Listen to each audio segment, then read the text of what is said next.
صلی اللہ علیہ وسلم نے بیان کیا۔ مسلم شریف کے اندر حضرت ابو ہریرہ رضی اللہ تعالیٰ عنہ اس حدیث کو روایت کرتے ہیں، صحابہ کے اجتماع میں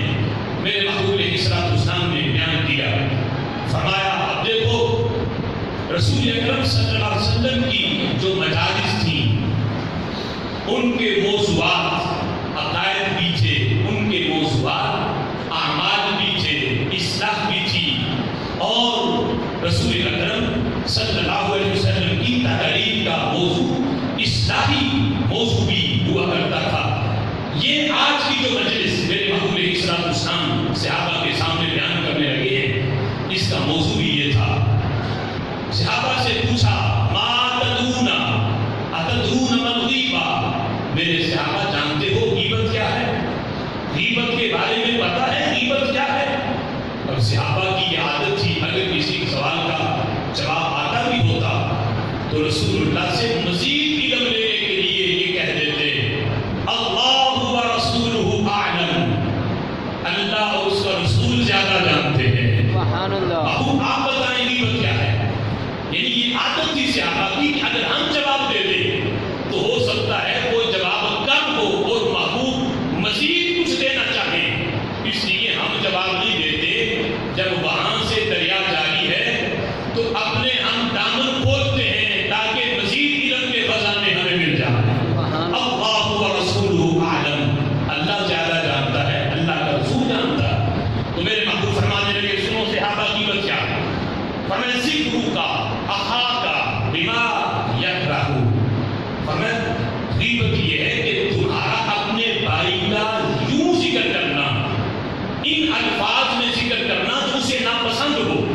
یعنی اگر وہ سامنے ہو تو وہ ان الفاظ سے اپنا ذکر سننا ناپسند کرے اور تم اس کی عدم موجودگی میں اس کا اس انداز میں ذکر کسی دوسرے کے سامنے کرو تو یہ غیبت ہے۔ اب جس وقت میرے محبوب نے یہ بیان کیا تو صحابہ کہنے لگے اَرَأَيْتَ إِن كَانَ فِي أَخِي مَا أَقُولُ، محبوب آپ کی کیا رائے ہے کہ جن الفاظ کے ساتھ میں اپنے بھائی کا ذکر کر رہا ہوں، کیا اگر وہ بات میرے بھائی کے اندر موجود بھی ہو، وہ عیب موجود بھی ہو، محبوب کیا پھر بھی یہ غیبت ہے؟ تو میرے آقا فرماتے ہیں صحابہ سنو إِن كَانَ فِي أَخِيكَ مَا تَقُولُ اِتَّبْتَهُ، فرمایا اگر تو وہ عیب اس میں موجود ہو جو تم بیان کر رہے ہو اس کی عدم موجودگی میں، اسی کو تو غیبت کہا جاتا ہے۔ فَإِن لَمْ يَكُنْ فِيهِ فَقَدْ بَهَتَّهُ، اور اگر اس میں وہ عیب موجود نہ ہو یہ غیبت نہیں، یہ تو پھر بہتان بن جائے گا جس کا درجہ غیبت سے بھی کہیں زیادہ ہے۔ ایک ہے عیب ہو اسے بیان کرنا اور ایک ہے عیب نہ ہو پھر بھی بیان کرنا، یہ کہیں زیادہ جھوٹ بھی ہے، بہتان بھی ہے، اس میں تو عذاب اور گناہ غیبت سے بھی کہیں زیادہ بڑھ جاتا ہے۔ ورنہ اگرچہ تم سچ بول رہے ہو، تمہاری بات جھوٹی نہیں، لیکن تم نے اپنے بھائی کے اس عیب کو اس کی عدم موجودگی میں بیان کیا ہے، ورنہ اسی کو تو غیبت کہا جاتا ہے۔ لہذا صحابہ اس سے اپنے آپ کو بچا کے رکھنا یہ اتنا بڑا گناہ ہے کہ جس سے روح کو ایسی بیماری لگ جاتی ہے کہ جس سے روح کی طہارت اور روح کی پاکیزگی اور ایمان کا نور بندے کا بجھ جاتا ہے۔ بخاری شریف کے اندر یہ حدیث نبی پاک علیہ السلام کو قبروں کے پاس سے گزرے، حدیث مشہور ہے، فرمائے قبر والوں کو عذاب ہو رہا ہے تو یہ بھی بیان کیا ما يعذبان فی کبیر، ان کو کسی بہت بڑے گناہ کی وجہ سے عذاب نہیں ہو رہا۔ اب غیبت ہے گناہ کبیرہ، لیکن یہاں جو بیان کیا گیا ان کو بڑے گناہ کی وجہ سے، مطلب یہ ہے جن کو انسان بڑا نہیں سمجھتے، لوگ ان کو بڑا نہیں سمجھتے، دو عورتیں بیٹھ جائیں، دو بندے بیٹھ جائیں تو تیسرے کا ذکر لازمی ہے، یہ اچھائی میں نہیں برائی میں لازمی ہے، یعنی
کہ کل قیامت کے دن اس انداز میں اس کا مواخذہ ہوگا کہ جس کی غیبت کی ہوگی اس کی نیکیاں اس کے کھاتے میں ڈالی جائیں گی، اور اگر نیکیاں ختم ہو گئی تو پھر جس کی غیبت کی ہے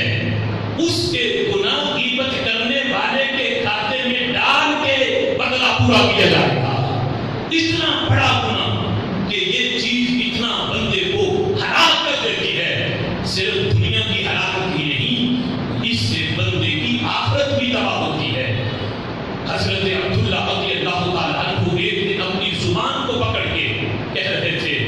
یا لسان قل خیر، اے زبان ہمیشہ بھلائی ہی بولنا،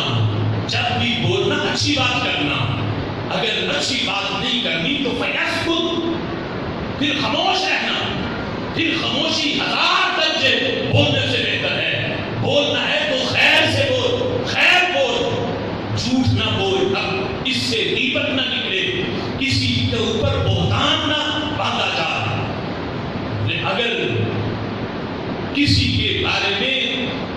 اچھے لفظ نہ ہو تو پھر کیا ہے، فیسکت، پھر چپ ہو جاؤ۔ رسول اکرم صلی اللہ علیہ وسلم نے یہ فرمایا، اکثر خطا ابن آدم باللسانی، فرمایا ابن آدم کی سب سے زیادہ خطائیں زبان کی وجہ سے ہے۔